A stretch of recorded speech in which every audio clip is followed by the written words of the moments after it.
1장 27절에서 30절 중심에서 복음에 합당한 생활이라는 두 번째 제목으로 말씀을 전하겠습니다. 사람에게는 사람이 해결할 수 없는 두 가지 큰 문제가 있습니다. 첫째는 죄의 행위이고 또 죄의 본성의 문제입니다. 죄의 행위, 즉 지은 죄들 때문에 우리는 먼저 우리의 양심의 괴로움으로 번민하고 또 양심의 거리낌이 있어서 하나님을 피하게 되고 사람을 피하게 되고 교회를 점점 멀리 하게 됩니다. 해결되지 않는 죄 때문에 우리는 죽습니다. 여러분, 굶어서 죽는 것이 아니고요, 병들어서 죽는 것이 아니고 교통사고 나서 죽는 것이 아니라 죄 때문에 죽습니다. 죄가 장성한 즉 사망을 낳느니라 했습니다. 그리고 죽음 이후에 하나님의 심판이 있습니다. 사람이 죽는 것은 정하신 것이요 또한 그 이후에 심판이 있으리라 했습니다. 지은 죄들을 해결하지 않고 죽으면 하나님의 심판을 받고 영원한 지옥으로 갈 수밖에 없습니다. 또한 죄 때문에 마귀는 우리 속에 들어와서 죄 지은 성도들을 하나님 앞에서 또 우리 양심 안에서 밤낮으로 참소합니다. 너가 죄를 지어놓고 무슨 목사를 하냐고, 너가 죄를 지어놓고 무슨 교인이냐고 날마다 그렇게 참소를 합니다. 죄들이 하나님과 사람과 그리고 마귀를 통하여 어려움을 겪게. 죄의 문제를 해결하는 길은 내가 지은 죄를 그냥 내가 벌받고 죽으면 됩니다. 그게 해결하면 돼요. 내가 죄를 지었으니까 내가 벌받으면 되잖아요. 내가 죽으면 되잖아요. 내가 지옥 가면 되잖아요. 그렇게 할 수 없죠. 여기 다른 길이 있습니다. 오직 예수의 피를 믿고 그 피의 가치를 이해하고 믿는 것입니다. 예수의 피는 하나님을 만족해 해드립니다. 하나님을 만족해 해드리고 하나님은 우리의 모든 죄를 용서해 줍니다. 예수의 피는 우리의 모든 죄를 용서하는 능력이 있습니다. 피가 없이는 사함이 없느니라 했습니다. 피가 있어야 사해 주십니다. 예수의 피는 한편 또 하나님의 진노의 심판을 피하게 하십니다. 피를 본즉 넘어가리라. 우리는 지은 죄를 예수의 피를 믿음으로 말미암아 모두 용서를 받았는 것을 느끼려 하지 말고 체험하려 하지 말고 하나님이 용서하셨다는 것을 그저 하나님의 평가를 받아들이면 됩니다. 그러면 구원을 받습니다. 예수의 피는 우리의 양심의 자유를 가져옵니다. 죄가 용서를 받았기 때문에 우리의 양심은 자유할 수 있습니다. 누구든지 담대하게 만날 수 있고요, 하나님 앞에 담대하게 나갈 수 있습니다. 내가 이만큼 죄를 지었지만 예수의 피가 그걸 씻어주셨기 때문에 그걸 믿으면 하나님 앞에 나갈 수 있고요. 여러분, 하나님 앞에 나오면 하나님이 복을 주십니다. 예수의 피는 마귀의 참소를 불식시키고 하나님이 내 편이 되게 하셔서 하나님이 나를 위하여 싸우게 해주시는 능력이 있습니다. 하나님이 나를 위하시면 누가 나를 대적하리요? 하나님이 의롭다 하신 이를 누가 송사하리요? 사도 바울이 고백한 것, 저와 여러분의 고백이 되기를 바랍니다. 그러면 이제 우리 안에 죄의 본성은 어떻게 합니까? 우리 밖에서 지은 모든 죄들은 예수의 피로 씻음을 받았습니다. 저와 여러분 안에 있는 죄의 본성이 있습니다. 죄들을 처리해도 죄의 본성은 여전히 우리 안에 남아 있습니다. 여러분, 금방 태어나는 아이도 조금만 자라면은요, 이기적인 모습이 금방 나타납니다. 일생 훌륭하게 목회하고 은퇴하신 훌륭한 목사님도 보면 추한 죄를 짓습니다. 왜 그럴까요? 왜 그럴까요, 여러분? 죄의 본성이 아직도 그대로 살아있기 때문에 그렇습니다. 이 죄의 본성은 피로 해결하는 것이 아니라 십자가로 해결해야 됩니다. 처음 그리스도인의 생활을 시작할 때 우리는 우리의 행위에만 관심을 가지지 우리의 어떠함에는 관심이 없습니다. 우리의 근심거리는 우리의 행동이지 우리의 존재가 아니라고 생각합니다. 우리의 행위만 고쳐지면 좋은 그리스도인이 되어서 복음에 합당한 생활하리라고 생각합니다. 그러나 결과는 전혀 그렇지 않습니다. 하나님을 기쁘게 해드리려고 노력하지만 그런 모습을 잘 볼 수가 없습니다. 겸손해지려고 애쓰지만은 겸손하고는 거리가 먼 모습이 늘 자주 나타납니다. 사랑하려 하지만은 미워합니다. 오히려 사랑을 받으려고 합니다. 인정을 받으려고 합니다. 그러면서 우리는 우리의 문제가 행위에도 있지만 뭔가 다른 데 문제가 있구나. 뭔가 내 안에 문제가 있구나. 이런 생각을 조금씩 하기 시작합니다. 그렇지만 하나님을 기쁘게 해드리려고 행위에 더 집중합니다. 더 노력하면 되겠지. 더 겸손해지려고 애쓰고요. 더 사랑하려고 애를 씁니다. 그럴수록 마음에 원하는 바 선은 행치 못하고 원치 않는 죄만 자꾸 짓는 모습을 발견하게 됩니다. 죄책감에 깊이 빠집니다. 이때 예수의 보혈이 있지. 그 보혈로 정케하면 되지. 정케했습니다. 나의 죄를 용서해 주신 하나님께 감사해서 또 하나님을 기쁘게 해드리고 또 감사하고 겸손하게 살고 사랑하면서 살려고 행위에 계속 집중을 합니다. 그런데 똑같습니다. 진보가 없습니다. 어제나 오늘이나 처음 믿을 때나 지금이나 별로 진보가 없습니다. 그러다가 어느 순간 아르키메데스가 목욕탕에서 진리를 발견하고는 유레카 하고 외쳤던 것처럼 우리의 행위보다 우리의 존재가 잘못되었구나. 우리의 존재가 잘못되었구나. 이 놀라운 진리를 깨닫게 됩니다. 사도 바울이 로마서 7장 24절에 오호라 나는 공고한 사람이로다. 이 사망의 몸에서 누가 나를 건져내랴. 이것이 영적 유레카입니다. 몰랐던 걸 깨닫게 된 거예요. 정말 문제가 뭔지를 이제 알게 된 겁니다. 선을 행하려 애쓰지만 오히려 악을 행하고 있는 자신이 왜 그런가? 노력이 부족하거나 행위가 부족해서가 아니라 내 자신이 사망의 몸으로 태어났기 때문에 그렇구나. 이걸 깨닫게 된 거예요. 많은 사람들은 자신들이 죄인이 되는 길을 로마서 3장 23절에서 찾습니다.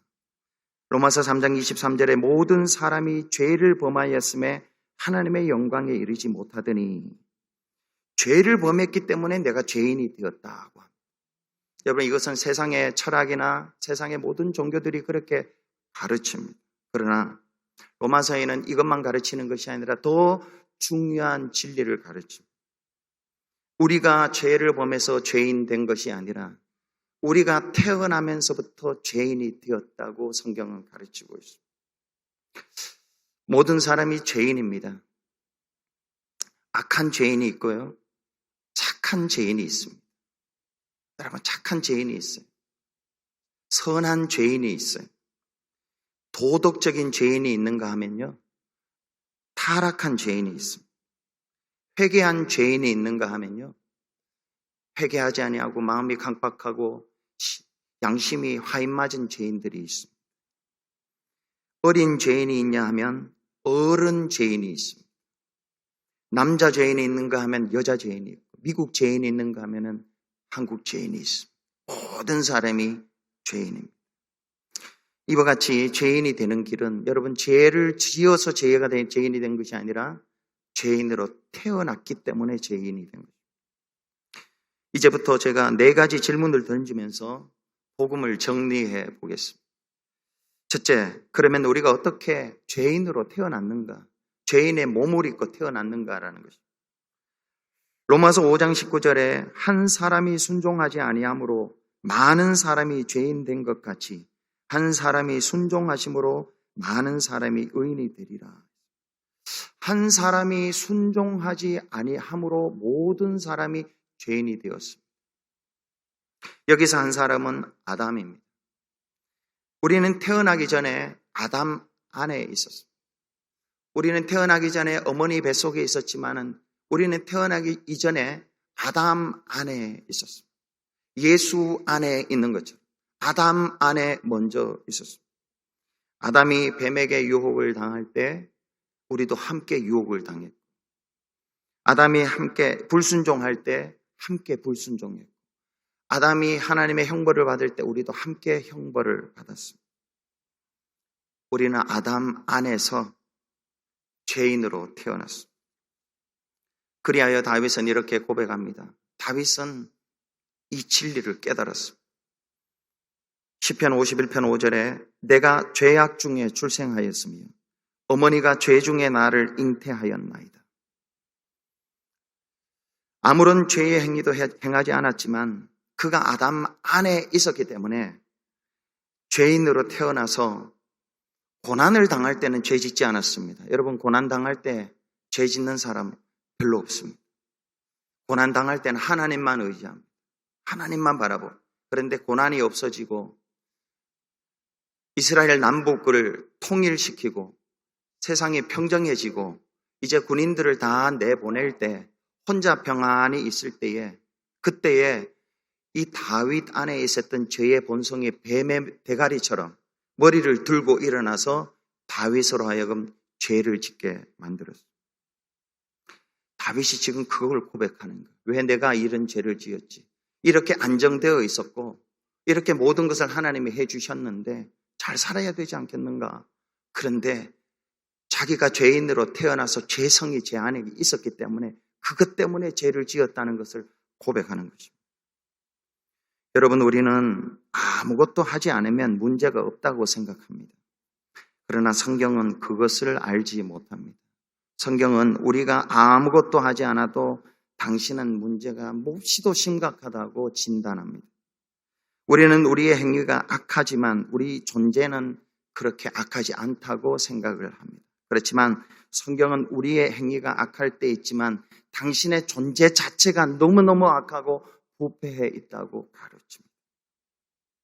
왜냐하면 우리가 죄인의 몸으로 태어났기 때문에, 죄인의 몸으로 태어났기 때문에 그렇습니다. 행위 이전에 출생이 문제라는 거예요. 출생이 문제입니다. 둘째 질문입니다. 어떻게 우리가 출생으로 말미암은 죄인에서 벗어날 수 있는가? 지은 죄들은 예수의 피로 씻을 수 있습니다. 여러분, 무슨 죄든지 예수의 피는 다 깨끗하게 할 수 있습니다. 그러나 죄인이라는 존재 자체, 죄성, 우리 안에 있는 이 죄성, 이것은 피로 씻는 것이 아니라 죽어야 됩니다. 죽어야지 됩니다. 아담 안에서 죄인으로 태어났으니 거기서 죽어서 실려 나와야 돼요. 죽어서 빠져나올 수 있어요. 그러면 셋째, 어떻게 죽을 수 있습니까? 많은 사람은 죄인에서 벗어나려고 자기를 죽이려고 해요. 자기를 죽이려고 무지하게 많은 애를 씁니다. 금식을 하고 고행을 하고 어떤 때는 많은 책들도 읽고 공부도 많이 합니다. 그러나 안 됩니다. 안 된다는 말을 이해하시는 분들 있을 거예요. 안 된다는 말을 이해 못 하시는 분은 안 해본 사람이에요.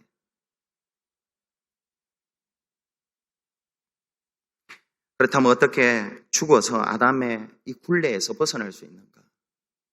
죽음은 우리가 스스로 죽는 데 있지 않습니다. 하나님께서 그리스도 예수 안에서 이미 우리를 죽음으로 처리해 두셨음을 믿는 데 있습니다. 로마서 6장 3절에서 4절에 무릇 그리스도 예수와 합하여 세례를 받은 우리는 그의 죽으심과 합하여 세례를 받은 줄을 알지 못하느냐? 그러므로 우리가 그의 죽으심과 합하여 세례를 받음으로 그와 함께 장사되었나니. 우리는 세례 받을 때 예수 안으로 들어갔고요. 세례라는 것은 죽음입니다. 예수와 함께 죽음입니다. 예수가 십자가에 달려 죽을 때 저와 여러분이 거기서 죽었습니다. 이것을 어드밋하는 거예요. 인정하는 거예요. 마지막으로 우리는 어떻게 그러면 예수 안으로 들어가서 예수와 함께 죽을 수 있습니까? 우리의 노력으로는 예수 안에 들어갈 수가 없습니다. 하나님께서 하십니다. 예수 안으로 들어가는 것을 우리에게 맡겨두지 않고 하나님이 친히 행하신 것에 우리는 너무나 감사를 드려요. 하나님께서 우리가 예수를 믿을 때에 우리를 예수 안으로 집어넣으셨어요. 고린도전서 1장 30절에 이렇게 기록합니다. 너희는 하나님으로부터 나서 그리스도 예수 안에 있고 너희는 하나님으로부터 나서 그리스도 예수 안에 있고 있습니다. 예수 안에 있습니다. 저와 여러분은 예수 안에 있습니다.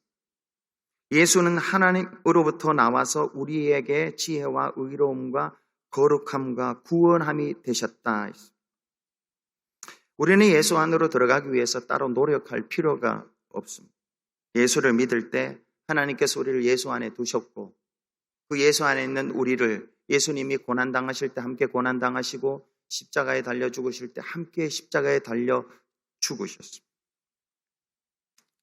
내가 그리스도와 함께 십자가에 못 박혀 죽었나니 이제 내가 산 것이 아니요 내 안에 예수께서 사신 것이다. 그리고 예수가 부활할 때 우리도 같이 부활해서 살아나. 여러분, 이로 말미암아 우리는 우리 안에 있는 죄의 본성에서 벗어나고 구원받을 수가 있습니다. 이것이 참 복음입니다. 바울은 빌립보 교인들에게 오직 이 복음에 합당한 생활을 하라고 합니다. 오직이라는 말은 교회는 복음에만 집중하라는 것입니다. 오직이라는 말을 붙인 것은 교회는 복음에만 신경을 쓰면 된다는 것입니다. 이 오직 복음에 합당하게 생활하기 위해서 바울은 세 가지 어드바이스를 해줍니다. 첫째는 복음을 수호하기 위해서 성도들이 반드시 한 마음으로 협력하라는 것입니다. 27절에 오직 너희는 그리스도 복음에 합당하게 생활하라. 이는 내가 너희에게 가보나 떠나 있으나 너희가 한 마음으로 서서 한 뜻으로 복음의 신앙을 위하여 협력하는 것과 너희가 한 마음으로 서서 스탠드하라는 겁니다. 적군이 몰려올 때에 밀려지지 않고 뒤로 물려가지 않기 위해서 목숨을 걸고 서 있는 것을 말합니다. 서서 한 뜻으로 복음의 신앙을 위하여 협력하라. 한 마음으로 복음을 지키기 위하여 목숨 걸고 협력하라는 것입니다. 교회는 이것만 하면 된다는 것입니다. 바울이 빌립보 성도들에게 이 권면을 주는 이유가 무엇일까요? 교회가 생명을 가지고 풍성하게 되는 비결은 여기에 달려있기 때문에 그렇습니다. 교회가 아무리 어려워도요, 복음을 돌아가고, 복음을 이해하고, 복음에 감격하고, 복음을 증거하면 거기에 교회가 단듯하게 설 수 있습니다. 그러나 교회당이 아름답고 좋고 재정도 많고 사람도 많아도 복음을 알지 못하고 다니면 그것은 점점 쇠락하게 되어 있습니다. 빌립보 교회는 교회하기에는 가장 열악한 지역이었습니다. 빌립보 교회가 위치한 빌립보는 황제 숭배의 중심지였습니다. 사람을 신처럼 섬기던 곳이었습니다. 점치는 귀신 들린 여종이 활동하던 이교도의 본산지였습니다. 교회 내에는 유대 율법주의가 횡행했습니다. 여러분, 율법주의가 무엇입니까? 율법주의가 무엇이에요? 율법주의라는 것은 인간의 죄의 죄를 행위로 해결하려는 것이 율법주의입니다. 앞서 지난주 오늘 강조해서 말씀을 드렸습니다. 너무너무 중요한 내용입니다. 이것을 알지 못하면 그리스도인이 아닙니다. 죄의 문제는 죄의 행위와 본성 이 두 가지 문제가 있는데 이것은 아무리 노력해도 인간의 행위로는 해결할 수 없다. 해결할 수 없습니다. 오직 예수 그리스도의 보혈과 십자가로만 해결할 수 있습니다. 그런데 율법주의는 인간의 의지, 내가 결심하면 된다고, 열심히 하라고, 하면 된다고, 이렇게 가르치는 것이 율법주의입니다. 이게 복음을 위협합니다. 복음을 퇴색시킵니다. 복음을 물리치게 합니다. 한편 빌립보 교회에는 헬라 영지주의가 교회를 어렵혔습니다. 영지주의라는 것은 예수님이 두 성이 있습니다. 신성과 인성이 있는데 신성은 인정하는데 인성을 부정하는 것입니다. 예수께서 사람을 입고 오신 것을 부정하는 것입니다. 여러분, 예수님이 사람을 입고 오셔서 고난당하시고 십자가에 달려 죽으신 것을 부정하면 저와 여러분은 구원받지 못합니다. 여러분, 태어나면서부터 지금까지 많은 죄를 지었죠. 그 죄는 하나님의 심판이 임합니다. 그 죄를 사하기 위해서 여러분이 죽으면 돼요. 입술로 지은 죄, 눈으로 지은 죄, 손으로 지은 죄, 모든 죄를 깨끗하게 용서받기 위해서 여러분이 죽으시면 돼요. 안 죽기 위해서는 어떻게 해야 돼요? 누가 대신 와서 내가 지은 죄에 대한 벌을 대신 다 받아주면 돼요. 그러면 용서받을 수 있습니다. 두 가지 중에 하나예요. 여러분이 벌 받고 죽든지 예수님이 오셔서 내가 지은 모든 벌을 대신 싹 다 받아주시든지 두 가지 중에 하나 하면 돼요. 내가 육신으로 지은 죄를 내가 받을 수 없잖아요. 예수님이 몸으로 오셔서 내 대신 받아주셔야지 용서받잖아요.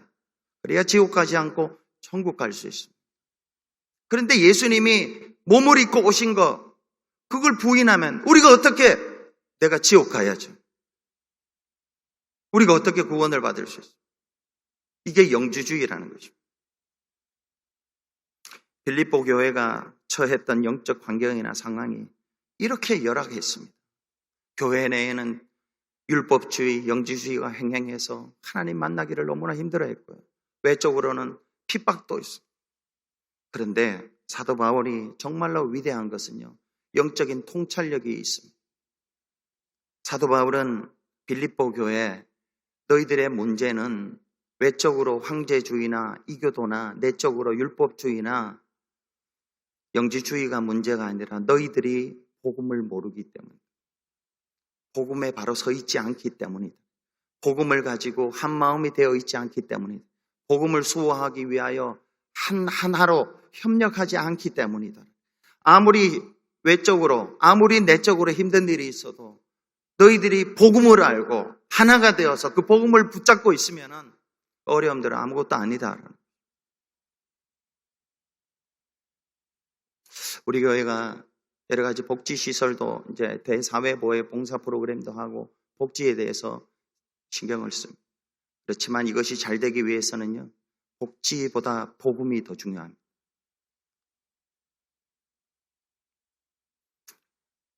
성도들끼리, 아는 사람들끼리 친목이 중요합니다. 친목해요. 그러나 그리스도 예수 안에서 친교가 더 중요해요. 복음 안에서 친교해요. 여러 가지 일을 하기 위해서 회의를 많이 해야 됩니다. 그러나 회의보다 더 중요한 것은 예배입니다. 복음을 무장하는, 은혜 받는 거예요. 그 깊이 속으로 들어가는, 은혜의 바다로 깊이 들어가는 것이 정말로 중요해요. 둘째로 사도 바울은 복음을 대적하는 자들을 두려워하지 말라 했습니다. 28절에 무슨 일에든지 대적하는 자들 때문에 두려워하지 아니하는 이 일을 듣고자 합니다. 복음에 합당한 생활이라는 것은 두려움이 없는 것입니다. 사도 바울은 빌립보 교인들을 향해서 절대로 두려워하지 마라. 안팎으로 어려움이 있어도 두려워하지 마라.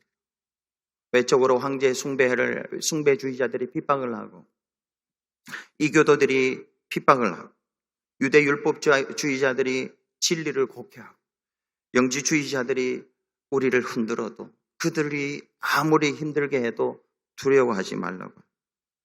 그들과 담대하게 영적으로 싸우라고. 여러분, 사도 바울이 빌립보 교인들을 향해서 두려워하지 말라고 하는 이유가 몇 가지 있습니다. 첫째는 성도가 두려워할 대상은 오직 하나님밖에 없어요. 하나님만을 두려워해야 돼요. 성도는 누구라고요? 세상을 두려워하는 사람이 아닙니다. 하나님을 두려워하는 사람. 예수님이 말씀하셨습니다. 몸은 죽여도 영혼은 능히 죽이지 못하는 자들을 두려워하지 말고 오직 몸과 영혼을 능히 지옥에 멸하시는 자를 두려워하라. 또한 두려움을 피하게 되면 하늘 상급을 잃게 됩니다. 마태복음 5장 11절 12절에 예수님께서 말씀하셨습니다. 나를 인하여 너희를 욕하고 핍박하고 거짓으로 너희를 거스려 모든 악한 말을 할 때에는 너희에게 복이 있나니 기뻐하고 즐거워하라. 하늘에서 너희 상이 큽니다. 핍박이 있고 어려움이 있을 때에 즐거워하라고 그래요. 왜요? 하늘 상급이 있기 때문에. 무엇보다 두려워하지 말아야 할 이유는요. 오늘 본문 28절에서 굉장히 중요한 말을 합니다. 사도 바울이 28절에 이렇게 기록하고 있습니다. 무슨 일에든지 대적하는 자들 때문에 두려워하지 아니하는 이 일을 듣고자 함이라. 이것이 그들에게는 멸망의 증거요 너희에게는 구원의 증거니 이는 하나님께로부터 난 것이라. 이단이나 외적인 이단들이나 내적인 사이비 같은 것들 때문에 두려워하면 그 사람은 구원받지 못한 증거라는 거예요. 여러분, 두려움이 있을 때의 두려움은요, 그 사람이 구원받지 못한 증거예요. 구원받았어요? 여러분, 구원받으셨어요?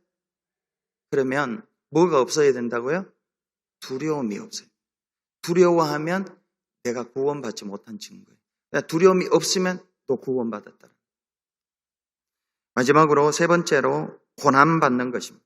29절에 그리스도를 위하여 너희에게 은혜를 주신 것은 다만 그를 믿을 뿐 아니라 또한 그를 위하여 고난도 받게 하려 하심이라. 바울은 성도가 세상에서 하나님의 은혜를 받지만은 은혜 받고 정말로 믿음으로 살면은 함께 따라오는 것이 고난이라고 그랬습니다. 세상에서 칭찬이나 인정이 아니라 고난이에요. 고난. 왜 그러냐? 예수님이 대답을 주셨습니다. 우리의 소속이 다르기 때문에 그렇습니다. 예수님이 요한복음 15장 19절에 이렇게 말씀합니다. 너희가 세상에 속하였으면 세상이 자기의 것을 사랑할 것이나 너희는 세상에 속한 자가 아니요 도리어 내가 너희를 세상에서 택하였기 때문에 세상이 너희를 미워하느니라. 세상에서 속한 사람은 세상이 사랑해 줍니다. 박수해 주고요. 칭찬해 줍니다. 근데 세상에 속한 하나님의 백성들은 세상에서 진짜 믿음으로 살면은 믿음으로 살면 미움을 받게 되어 있어요. 왜냐하면 거기에서 하나님이 택해서 너는 내 것이라고 구별해 주셨기 때문에. 그렇게 살면 세상에서 미움을 받는다는 거죠. 고난을 받는다는 거죠. 말세가 되면 세상이 교회를 더욱 핍박한다고 합니다. 마태복음 24장 9절에 그때에 사람들이 너희를 환난에 넘겨주겠으며 너희를 죽이리니 너희가 내 이름 때문에 모든 민족에게 미움을 받으리라. 종말이 올수록요 교회가 미움을 받습니다. 정말로 교회가 되면은 세상에서 미움을 받게 돼요. 그러나 그럴수록 성도들은 거기에 대한 반응이 어떠해야 되는가? 기쁨입니다. 로마서 8장 18절에 생각하건대 현재의 고난은 장차 우리에게 나타날 영광과 좋게 비교할 수 없도다. 예수님 때문에 얻는 지금의 고난은 장차 나타날 영광과 좋게 비교할 수 없습니다. 뿐만 아니라 고린도후서 4장 17절에 우리의 잠시 받는 것이 환난에 경한 것이 우리의 잠시 받는 환난에 경한 것이 지극히 크고 영원한 영광에 중한 것을 우리에게 이루게 하려 함이라. 저와 여러분이 예수님 때문에 받는 환난은 잠시고 경한 것이라고 그랬습니다. 근데 이게 시드머니가 되어서 나중에 영원하고 크고 중한 영광을 이루는 것이라고. 예수님 때문에 고난받는 것이 마땅하다. 우리 이 시간 말씀을 생각하면서 잠시 기도하겠습니다.